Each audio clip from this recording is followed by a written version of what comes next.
Congratulations on the purchase of your new Assault AirBike. Let's unbox your new Assault AirBike so you can begin using it as soon as it is assembled. First, make sure you lay the carton on the ground, and after removing the strapping and opening the bottom of the box, stand it on edge with the arrow pointed up and remove the carton.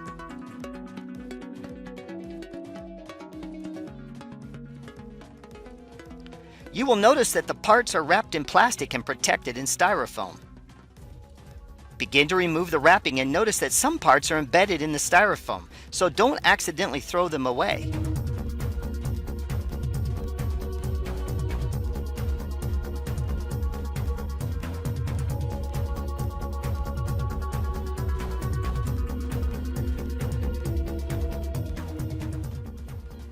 After you have removed all the loose parts, lay them out so you can find them quickly during the assembly process.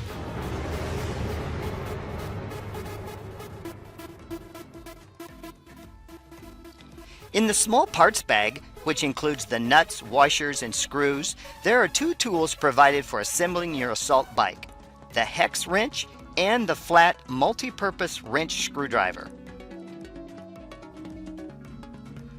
The first step in the assembly is to remove the red transport tube and the nuts and screws.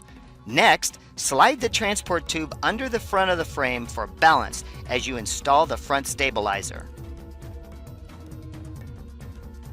Slip the front stabilizer into the receiver on the main frame and use two number 58 screws, two number 34 lock washers, and two number 35 flat washers to make the attachment. Use the hex wrench to tighten the screws to secure the front stabilizer bar.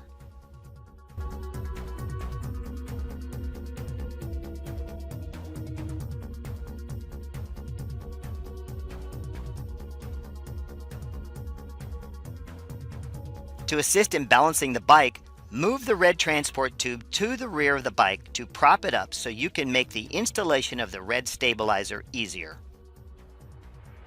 Use two number 58 screws, two number 34 lock washers, and two number 35 flat washers to attach the rear stabilizer to the receiver on the main frame, and tighten the screws using the hex wrench.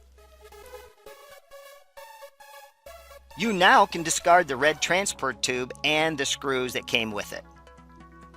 Now, locate the speed sensor wire and remove the twisty to uncoil the wire.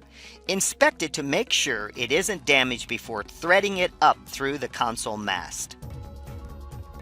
Make sure the speed sensor wire isn't pinched between the frame and the mast as you use two number 58 screws, two number 34 lock washers, and two number 35 flat washers to install the console mast on top of the frame.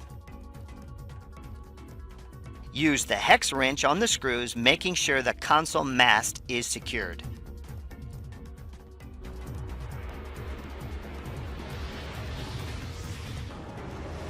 Next, unwrap the console and remove the batteries before opening the battery door on the back. Install the provided AA batteries, making sure that the plus side of the battery corresponds to the plus connector and the negative side to the negative connector according to the diagram before closing the battery door. Using the multi-purpose wrench screwdriver, remove the 4 Phillips screws from the back of the electronic computer console. Next, plug the speed sensor wires together and make sure they are completely pressed into place. Then feed the excess wire down inside the computer mast. Use the 4 Phillips screws removed from the back of the console to affix the console to the console mast. Don't pinch the speed cable as you install the console. Now you're ready for the handlebar assemblies.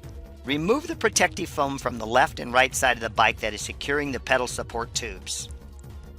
Starting on the left side, locate the left handlebar assembly and install it, rotating the peg clockwise. Make sure the peg is being threaded on straight so you don't cross-thread it.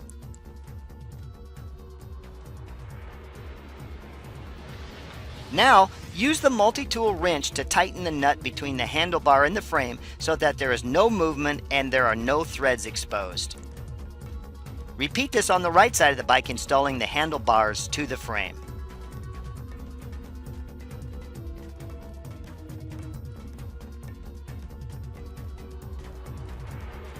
Now find 2 number 37 pivot pins, 4 number 84 washers, and 2 number 85 lock nuts, which will be used to install the linkage arms to the handlebar bottom ends.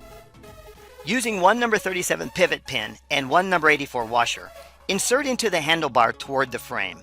Next, attach the linkage arm to the pivot pin, then, using a number 84 washer and a number 85 lock nut, complete the attachment process. Use both the multi-tool and the hex wrench to tighten the pivot pin and the lock nut. Make sure there is no extra play in the movement of the linkage.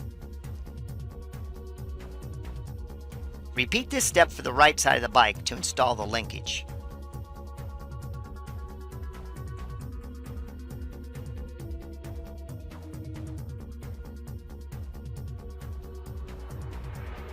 Now it's time to install the standard seat. First, you must remove the small washer and Allen screw on the back end of the seat slide assembly with a hex wrench before sliding the seat onto the rail.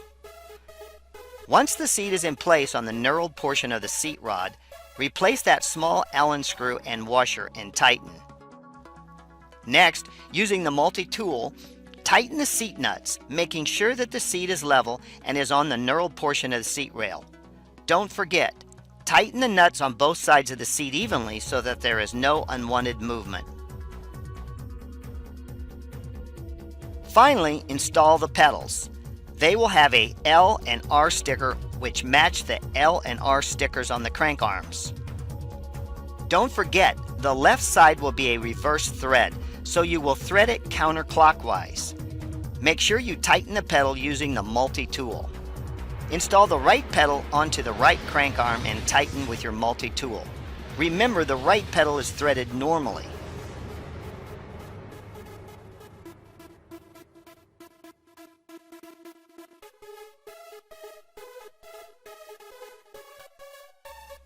Finally, use the hex tool to tighten the locking nut on each pedal.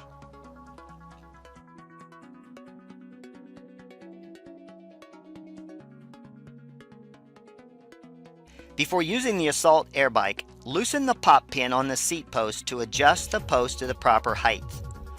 You may also adjust the seat slide fore and aft for comfort. A detailed manual is included. Don't forget to read it. There is a schematic on how to assemble the bike.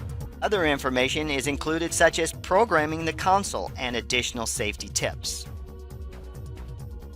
There are 3 optional products available: the oversized seat for additional cushion and comfort, the windscreen which limits the amount of air blowing back toward you as you pedal,